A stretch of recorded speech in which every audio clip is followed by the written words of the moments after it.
함께 하나님의 말씀 보겠습니다. 오늘 우리에게 주신 하나님의 말씀은 시편 23편 1절로 6절 말씀입니다. 다 찾으신 줄 알고 제가 먼저 읽겠습니다. 여호와는 나의 목자시니 내게 부족함이 없으리로다.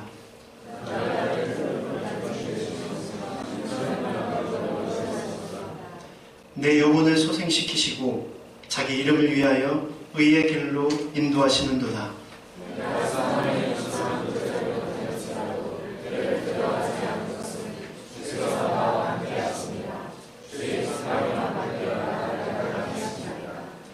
주께서 내 원수의 목전에서 내게 상을 차려주시고 기름을 내 머리에 부으셨으니 내 잔이 넘치나이다.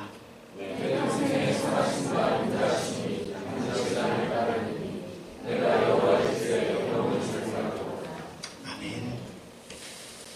한 주일 잘 보내셨습니까? 주보를 이렇게 만들다 보니까요, 이번 주가 42주째 되는 주일이더라고요. 그것은 뭘 의미합니까? 2016년도 우리에게 10주밖에 아직 남았다는 것입니다. 시간이 굉장히 빠르게 지나가지요. 이 남은 10주간 하나님의 은혜 가운데 그동안에 못한 것들을 다시 한번 새로운 마음으로 또 새롭게 시작하는 저와 여러분이 되기를 소망합니다. 여러분, 집하면 어떤 생각이 드십니까?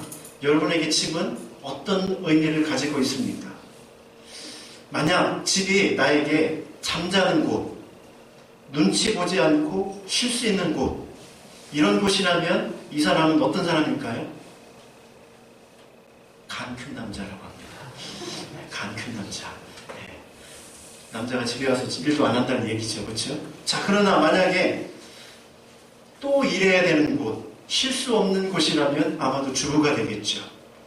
그러나 아이들의 입장은 다릅니다. 아이들의 입장은 무엇입니까? 잔소리 많은 곳, 학교의 연장, 이런 의미로 받아들인다면 또 아이들의 입장이 되겠죠.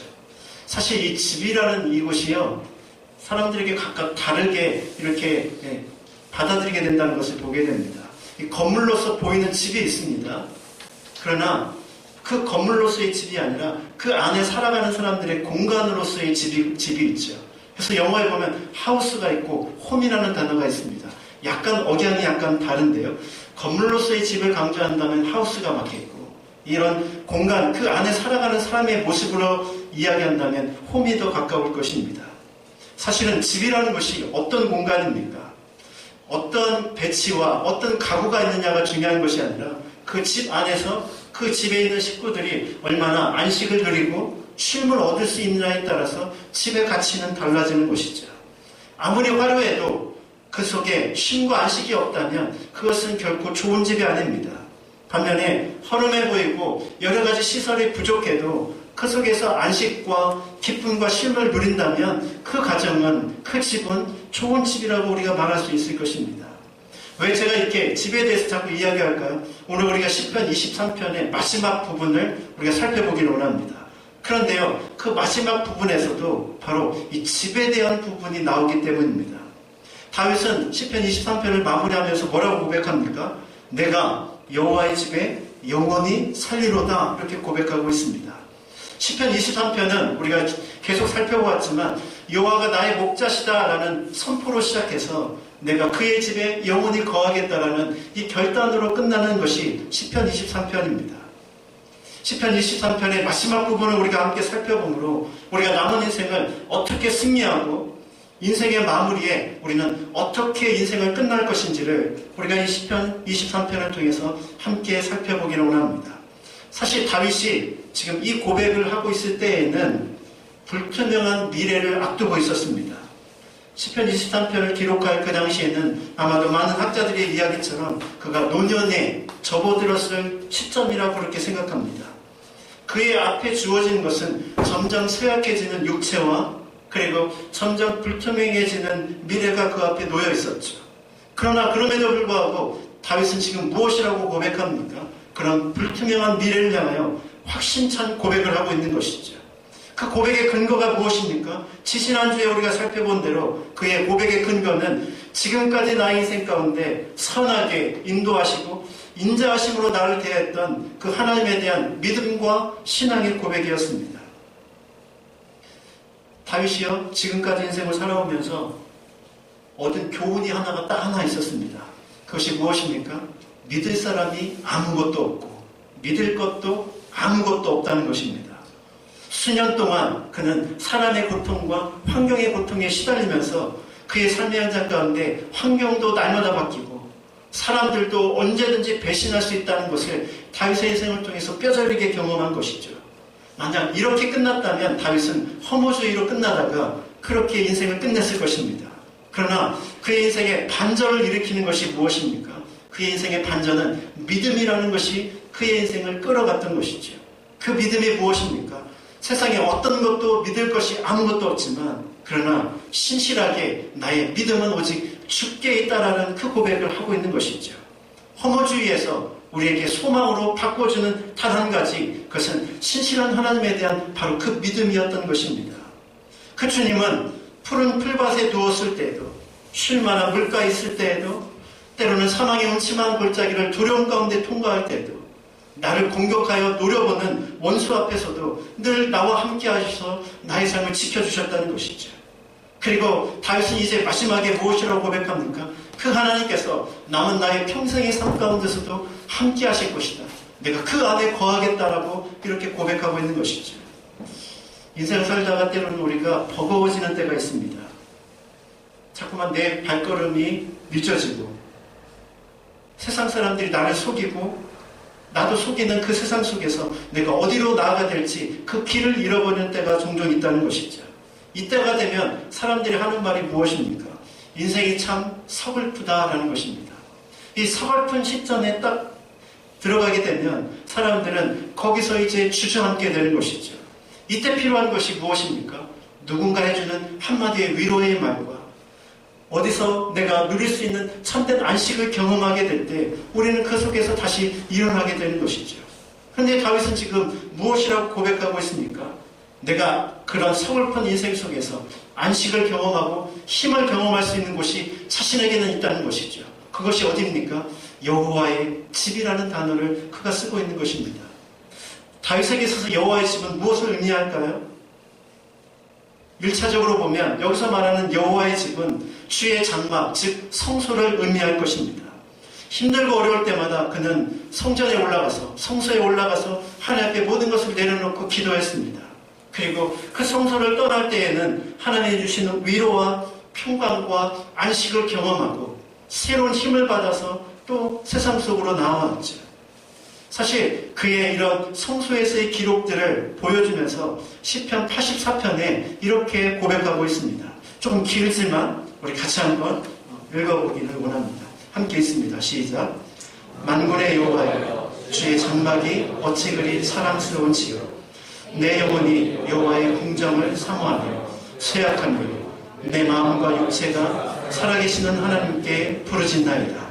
나의 왕, 나의 하나님, 만군의 여호와여, 주의 제단에서 참새도 채집을 얻고 제리도 새끼들 보금자리를 얻었나이다. 주의 집에 사는 자들은 복이 있나니 그들이 항상 주를 찬송하리이다. 주께 힘을 얻고 그 마음에 시온의 대로가 있는 자는 복이 있나이다. 그들이 눈물 골짜기로 지날 때에 그곳에 많은 샘이 있을 것이며 이른 비가 복을 채워주시나니 그들은 힘을 얻고 더 얻어 나아가 시온에서 하나님 앞에 각각 나타나리이다. 다윗이 수고로운 인생을 살아가면서 성막에 나아가 어떻게 변화되는지를 바로 이 시편 84편에서 우리에게 보여주고 있습니다. 사실 다윗은 지금 화려한 궁전에서 살고 있었습니다. 그러나 그 궁전이 자신에게 진정한 안식처가 되지 못했다고 고백하는 것이죠. 오히려 그 당시의 성소는 초라한 천막에 불과했습니다. 그러나 그 천막 깊숙한 곳에 들어가 그 하나님의 그 모든 앞에 자신의 모든 것을 쏟아놓고 엎드렸을 때 하나님은 그에게 위로해 주시고 새롭게 해주신 것이죠.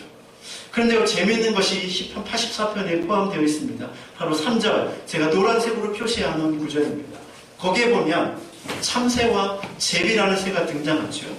사실 이 참새와 제비를 자신으로 이렇게 지금 의인화해서 그렇게 고백하고 있는 것입니다. 자, 그러면 참새와 제비가 어떤 의미를 가지고 있을까요?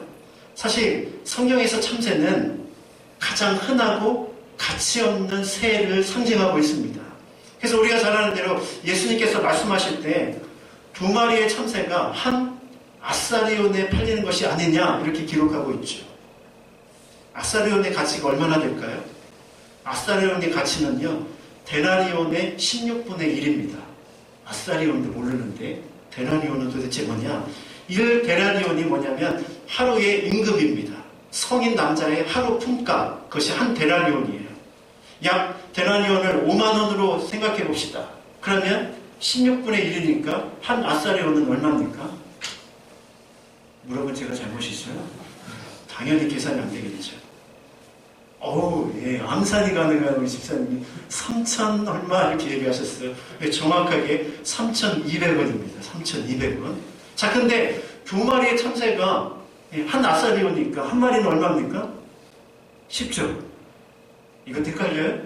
1,600원 한 얘기죠. 1,600원. 자, 참새 한 마리의 가치는 1,600원. 우리나라식으로 하면 1,000원짜리 한 장의 가치에 불과합니다.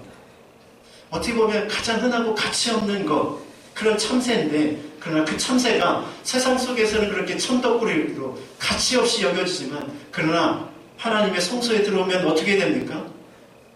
참새도 그곳에서 제 집을 얻는다라고 그렇게 성경은 기록하고 있습니다. 가장 가치 없는 대명사인 참새가 성전에 들어오면 이제 새로운 가치로 변화된다는 것이죠. 이와 같이 우리가 세상 속에서 살아가는 우리 그리스도인의 모습은 어떻습니까? 세상 사람들이 더 잘 살고 더 많은 명예를 가지고 더 큰 권력을 가지고 살아갑니다. 그들에 비춰서 우리 자신을 보면 마치 뭐와 같습니까? 우리가 한 아사리온에 팔리는 참새처럼 보잘것없이 여겨지는 때가 얼마나 많이 있습니까? 그래서 세상을 살다 보면 우리의 약함과 연약함 때문에 절망하게 되고 낙심하게 되는 것이죠. 그런데요, 하나님의 성전에 들어오면 우리의 가치가 다시 한번 회복되어지고 달라진다는 것을 느끼게 됩니다. 그렇게 세상 속에서 보잘것없이 살아가다가 성전에 들어오면 어떻습니까? 하나님이 나를 자녀 삼아 주셨다는 것이 다시 한번 깨달아지고 그것이 나에게 은혜가 되는 것이죠. 나의 가치가 1,600원이 아니라 세상을 주고도 바꿀 수 없는 온 천하보다 귀하다는 존재를 우리가 그것이 다시 깨닫게 되는 것입니다. 그래서 하나님의 전에 나왔을 때 왜 우리가 그 속에서 안식을 경험하게 됩니까? 나의 진정한 가치를 발견하기 때문이죠. 우스갯소리는 이런 이야기가 있잖아요. 예전부터 교회에는 남자가 많습니까? 여자가 많습니까? 왜 여자가 많을까요? 여자가 죄가 많아서? 여자가 많은 이유를 어떤 분이 이렇게 소개를 합니다. 자, 예전에, 지금은 많이 바뀌었지만 예전에 여자들은 결혼을 하는 동시에 이름이 없어집니다. 그렇죠? 그 다음에는 뭘로 부릅니까? 누구누구 엄마로 불리죠. 자, 그것도 조금 더 발전되었을 때예요. 더 예전으로 돌아가 보면 뭘로 불렸습니까? 안성댁, 평택댁, 자기가 어디 살았는지 그거에 붙여서 이름을 붙여줬죠. 그런데요, 이렇게 평택댁, 누구의 엄마로 불리던 사람이 이제 예수 그리스도를 믿고 교회에 딱 들어오게 됩니다. 그러면 뭐가 회복됩니까? 잃어버렸던 이름이 회복됩니다. 그래서 뭐라고 불리죠? 누구누구 성도님, 조금 지나면 집사님, 권사님 이렇게 붙게 되는 것이죠. 무엇입니까? 세상에서 살던 가치가 교회 안에 들어와서 이 가치가 달라지고 변화된다는 것이죠. 그래서 여자 성도님들이 교회에 와서 자신의 자존감을 회복하고 가치를 회복하고 남편이 뭐라고 해도 세상 사람들이 뭐라고 해도 자신이 어떤 가치 있는지를 깨닫게 되므로 세상을 당당하게 살아가게 된다는 것이죠. 이 은혜를 남자들보다 여자들이 더 많이 경험하기 때문에 교회 안에 여자들이 많다. 믿거나 말거나요. 그러나 중요한 것은 여기에서 우리에게 가르쳐주는 영적인 교훈이 있지 않습니까? 세상의 가치, 세상에서 말하는 가치와 교회 안에서의 가치가 달라진다는 것이죠. 하나님은 여러분들을 그런 가치로 변화되어 부르시고 우리를 그렇게 사랑하신다는 것입니다. 성소 안에서, 하나님의 전 안에서 이런 가치의 변화를 통해서 나의 진정한 가치를 발견할 수 있는 주님의 은혜가 있기를 주의 은혜로 축복합니다. 또 하나 짐승이 나오죠. 그것이 무엇입니까? 제비입니다. 제비가 오늘 본문에서 뭐라고 기록하고 있습니까? 성소에서 보금자리를 얻는다 이렇게 기록하고 있습니다. 우리나라에서 제비는요 길조잖아요, 그죠? 그래서 겨울을 지나 봄이 되면 찾아오는 길조의 새로 생각이 되어지지만 성경에서 말하는 이스라엘 땅에서 말하는 제비는 정처 없이 방황하는 새로 이렇게 명명되어 있습니다. 이 제비는 사랑하는 사람을 만나서 새끼를 낳기 전까지는 한 곳에서 정착하지 않고 늘 방황을 한다고 합니다. 그런데 오늘 본문에 보니까 아까 시편 84편에 뭐라고요? 그 방황하는 제비가 그 성소에서 이제 보금자리를 틀고 그곳에서 거하게 되는 것이죠. 무슨 뜻입니까? 더 이상의 방황을 끝내고 이제 그 안에서 안정적인 삶을 살아가게 되는 것입니다. 우리의 인생도 마찬가지죠. 이 세상을 살아가면서 우리는 어떻습니까? 정처 없이 우리가 인생을 걸어가게 됩니다. 어디로 가야 될지 알지 못해서 방황하기도 하고 마음의 안정을 누리지 못하고 그렇게 하루하루를 살아가죠. 그러다가 하나님의 전에 나오면 우리가 그곳에서 비로소 나의 진정한 안식처를 발견하고 마음의 방황과 인생의 방황을 끝내게 되는 것입니다. 그런 의미에서 성서는 우리에게 진정한 안식처로 우리에게 주시는 축복을 경험하게 되는 것이죠. 바로 이것이 정처 없는 인생을 살아가는 마음의 방황을 끝내는 하나님의 축복의 안식처임을 기억하십시오. 그래서 이것을 경험한 다윗이 84편 10절에서 이렇게 고백합니다. 주의 궁전에서 한 날이 다른 곳에서의 첫날보다 나은즉 악인의 장막에 거하는 것보다 내 하나님 성전에 문지기로 있는 것이 좋사오니. 다윗은 궁전도 그 어떤 것도 아니라 그저 성소에 문지기로 있는 것이 행복하다라고 그렇게 기록하고 있습니다. 왜 그렇습니까? 그곳에서 나의 참된 가치를 발견하고 그곳에서 나의 인생의 방황을 끝냈기 때문이죠. 힘든 일, 수고로운 일상에 지치신 분들, 그리고 마음이 흔들려서 방황이 끝나지 않는 분들이 있다면 하나님 앞에 겸손히 나와 엎드리시길 바랍니다. 바로 이곳에서 여러분의 삶의 방황이 끝나게 될 것입니다.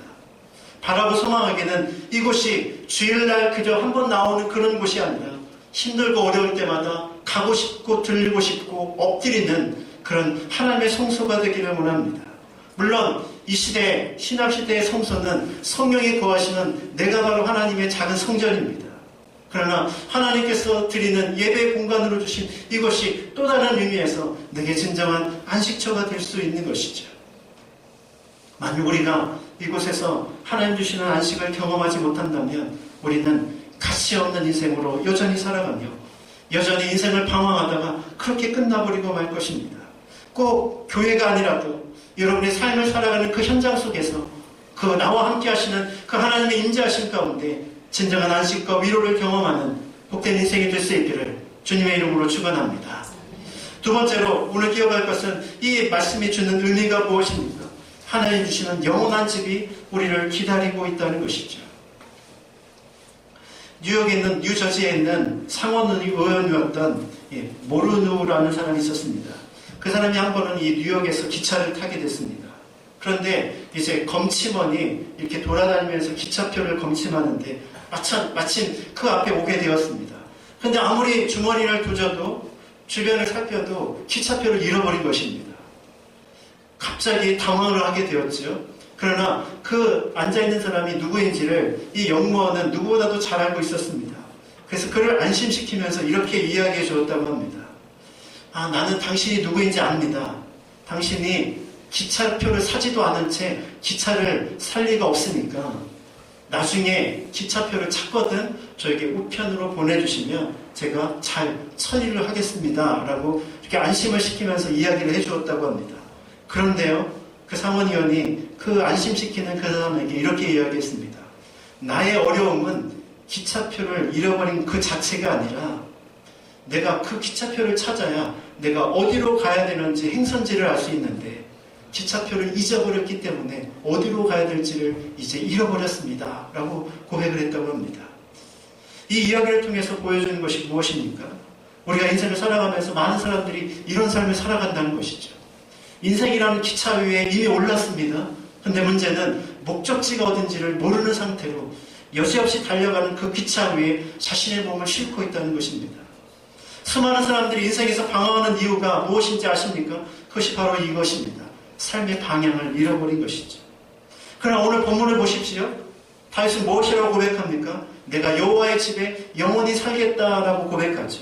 이것은 하나님이 주시는 안식을 누리겠다는 고백과 함께, 그리고 내가 걸어가야 될 삶의 방향이 여호와의 집에 있다는 것을 동시에 우리에게 보여주는 것입니다. 여호와의 집에 영원히 거하겠다, 이 뜻은 무엇입니까? 내가 살아가는 삶의 방향, 그리고 내가 영원히 거해야 될 곳이 바로 여호와의 집이라는 그런 의미를 가지고 있는 것이죠.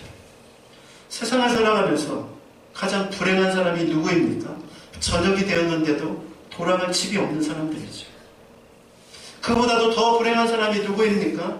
인생의 저녁을 맞이했는데 돌아갈 집이 없는 사람들입니다. 그저 컴컴한 어둠의 무덤만이 자신을 기다리고 있는 사람, 그 사람이 인생의 가장 불행한 사람이죠. 그렇다면 저와 여러분은 인생의 끝 저녁이 왔을 때 돌아갈 준비될 집이 있습니까? 오늘 다윗은 역설적으로 그것을 자신 있게 표현하고 있는 것이죠. 나에게는 돌아갈 집이 있다라고 고백하고 있는 것입니다. 뿐만이 아니라 그 집을 향해서 나는 열심히 지금 경주하고 달려가고 있다고 그렇게 고백하고 있는 것입니다. 이 말씀을 우리가 이해하기 위해서 조금 더 들어가기를 원합니다. 지금 이 양과 목자의 이야기로 전체 시편 23편이 구성되어 있다는 것을 우리가 지속적으로 살펴보았죠. 바로 이 여호와의 집도 그런 관점에서 한번 살펴보면 새로운 각도로 우리에게 다가옵니다. 양은요, 양에게는 두 가지 우리가 있습니다. 첫 번째 우리는 왼쪽에 있는 임시 우리인데, 양들은 보통 이스라엘 땅에서는 봄부터 가을까지는 산이나 들판을 향해 나아가서 그곳에서 이제 생활을 하게 됩니다. 그런데 저녁이 되면 양들을 보호하기 위해서 돌들로 이렇게 담을 쌓게 되죠. 그리고 여기에는 문이 나오지만 문이 아니라 대부분은 그 앞에 이제 목자가 지키고 서서 밤을 세우는 것입니다. 양이 도망가지 않도록 외부의 그런 것들이 침입하지 못하도록 밤을 세워가면서 지키는 것이죠. 그런데요, 이제 계절이 바뀌어서 겨울이 오면 높은 산에 있던 양들이 다시 내려옵니다. 어디로 내려오죠? 원래 살던 집으로요. 그 집은 임시 거처가 아니라 완전한 무리입니다. 바로 지금 이 다윗은 그것을 통해서 우리에게 말씀하고 있는 것입니다. 성서를 통해서 인생을 살아가는 우리들이 때로는 순간순간 위로를 경험하죠. 나의 가치를 발견합니다. 그러나 그것은 진짜 거해야 될 영원한 집의 상징적인 모습에 불과합니다. 어떻게 보면 이 교회가 우리에게 많은 은혜를 끼치지만, 그러나 이 교회는 우리가 영원히 거하게 될 하늘나라의 축소판, 모형에 불과한 것입니다. 우리에게는 영원한 집이 우리를 기다리고 있고 주께서 그 집을 우리에게 약속해 주고 있다는 것이죠. 그런데 목자를 따라가야 될 이 양들이, 고집이 센 양들 중에 일부는 자꾸 그 영원한 집에 가는 것을 거부하고 그렇게 임시의 거처에 머물려고 하는 사람들이 의외로 많다는 것입니다. 예수님께서 제자들에게 요한복음 14장에 무엇이라고 말씀하셨습니까? 요한복음 14장 1절부터 3절 말씀입니다. 같이 한번 읽어봅시다. 시작. 너희는 마음에 근심하지 말라. 하나님을 믿으니 또 나를 믿으라. 내 아버지 집에 거할 곳이 많도다. 그렇지 않으면 너에게 이르렀으리라. 내가 너희를 위하여 처소를 예비하러 가노니 가서 너희를 위하여 처소를 예비하며 내가 다시 와서 너희를 내게로 영접하여 나 있는 곳에 너희도 있게 하리라. 주님의 제자들에게 약속하신 것이 무엇입니까? 바로 하나님의 집에 대한 약속이죠. 그들이 영원히 거해야 될 그 집에 대한 약속을 주님께서는 그들에게 해주신 것입니다. 우리의 인생도 양으로 비유해보면 선한 목자신 그 인도하심을 쫓아 살다가 마침내 영원히 거주하게 될 그 집을 향해서 걸어가는 인생입니다. 그리고 그 집을 온전히 준비해 놓으시고 하나님께서는 그것으로 우리를 초대하고 있는 것이죠. 그것이 바로 하나님이 예비하신 천국입니다. 여러분, 천국이 좋은 이유가 무엇입니까? 천국은 더 이상 일하지도, 더 이상 아프지도, 더 이상 수고하지도 않아도 되는 곳입니다. 그러나 여러분, 그런 것으로만 천국을 기억한다면 우리는 잘못된 생각을 가지고 있는 것입니다. 천국이 어떤 곳입니까? 마태복음에서 천국에 대해서 굉장히 여러 번 이야기합니다. 근데 천국이 무슨 뜻이죠? 하늘천의 나라 국자잖아요, 그죠? 하늘나라라는 의미를 가지고 있습니다. 그래서 우리가 천국하면 자꾸 하늘을 바라보잖아요, 그죠? 천국이 하늘에 있으니까 원래 마태복음에 나오는 이 천국의 개념은 이스라엘 백성들의 당시의 사고방식을 표현해주고 있는 것입니다. 이 천국은 공간으로서의 하늘을 의미하고 있는 것이 아니라 천국, 하늘, 즉 그 하늘은 하나님을 상징적으로 나타내는 단어입니다. 그런 의미에서 보면 천국은 공간적인 하늘에 있는 것이 아니라 하나님이 계신 곳이 바로 천국이라는 이미지를 가지고 있는 것이죠. 하나님께서 다스리시는 나라, 그 나라가 하나님의 나라, 하나님의 천국인 것입니다. 그리고 그 천국에 하나님께서 우리를 인도하시겠다고 초청하고 계신 것이죠. 이스라엘 백성들은 당시에 집에 거했는데 그 집에는 우리나라 옛날처럼 대가족이 함께 머물러서 생활을 했습니다. 많게는 4대에서 5대까지, 적게는 최소한 3대까지 한 집 안에서 이렇게 거주를 하게 됩니다. 그리고 오늘 본문에 내가 여호와의 집에 영원히 거하겠다는 이 뜻은 무엇입니까? 마치 아버지 밑에 그 모든 가족들이 함께 공간 안에 머무는 것처럼 우리를 주의 집의 공간으로 우리를 초대하시고 그 가족으로 우리를 맞이해 주겠다는 것이죠. 그런데 그 거함은 일시적인 거함이 아니라 어떤 거함입니까? 영원히 거하겠다라고 이렇게 말씀해 주고 있습니다. 주님이 우리에게 주신 최고의 축복은 하나님이 예비하시고 준비하시고 그리고 하나님이 다스리시는 그 나라에 우리를 영원토록 살게 해주시겠다는 것이죠. 그리고 이것이 우리의 삶을 어떻게 바꾸어 놓습니까? 사실 천국에 대한 분명한 소망을 가지고 있는 사람의 특징은 인생을 살아가는 삶의 태도가 달라진다는 것입니다. 우리 그리스도인들은요, 결론을 아는 사람들입니다. 인생의 끝을 아는 사람들이죠. 인생의 끝을 안다는 것이 오늘을 살아가는 나에게 어떤 영향력을 미칩니까? 제가 한번 설명을 해볼까요? 여러분, 드라마나 영화를 보면 반드시 주인공이 있습니다. 그렇죠? 주인공은 대부분 수많은 어려움과 우여곡절을 겪으면서 그렇게 생활을 하죠. 그래서 그 사람이 어려움을 처했을 때 우리는 그 영화를 보면서 막 마음이 조마조마하고 힘들어합니다. 그런데요, 우리는 그럼에도 불구하고 그 사람이 죽지 않을 것에 대한 분명한 확신이 있죠. 왜 그렇습니까? 그 사람은 주인공이기 때문입니다. 주인공은 절대로 죽지 않는다는 것이 우리들이 가지고 있는 통념이죠. 마찬가지입니다. 하늘나라의 주인공은 누구입니까? 바로 우리입니다. 우리가 인생을 살아가면서 수많은 어려움과 고난을 겪죠. 그러나 우리들의 결말은 무엇입니까? 그렇게 끝나다가, 그렇게 살다가 그렇게 끝나는 것이 아니라 우리의 결론은 하나님 나라에 들어가는 승리가 우리에게 주어진다는 것입니다. 우리가 인생을 살아가면서 조마조마할 수 있죠. 힘들 수 있습니다. 그러나 그럼에도 불구하고 낙심하지 않아야 될 이유가 바로 여기에 있는 것입니다. 우리의 결론은 이미 정해져 있고 그 결론에 대한 확신이 있기 때문에 내가 인생을 시시하게 살 수 없고 내 인생의 삶을 살아가는 태도를 바꿔놓게 되는 것이죠. 세상 사람들은 이렇게 인생을 표현합니다. 인생 살아보니 뭐 별거 있어. 인생은 별거 없는 거야 라고 생각하기 때문에 그들이 추구하는 삶은 쾌락을 추구하는 삶을 살아가게 되는 것이죠. 그러나 인생 뭐 있어? 이거는 결코 성경적인 단어가 아니라는 것을 기억하십시오. 성경적인 단어로 바꿔보면 인생은 분명히 무엇이 있습니다. 인생에는 분명히 결말이 있고 그 후에는 하나님의 약속하신 그 하나님의 나라가 하나님의 집이 우리를 기다리고 있는 것이죠.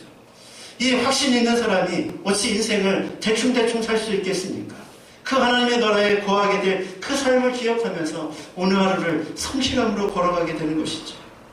예수님께서 인생의 마지막을 어떻게 끝내셨습니까? 십자가상에서 다 이루었다고 하시고 자신의 영혼을 하나님께 부탁했습니다.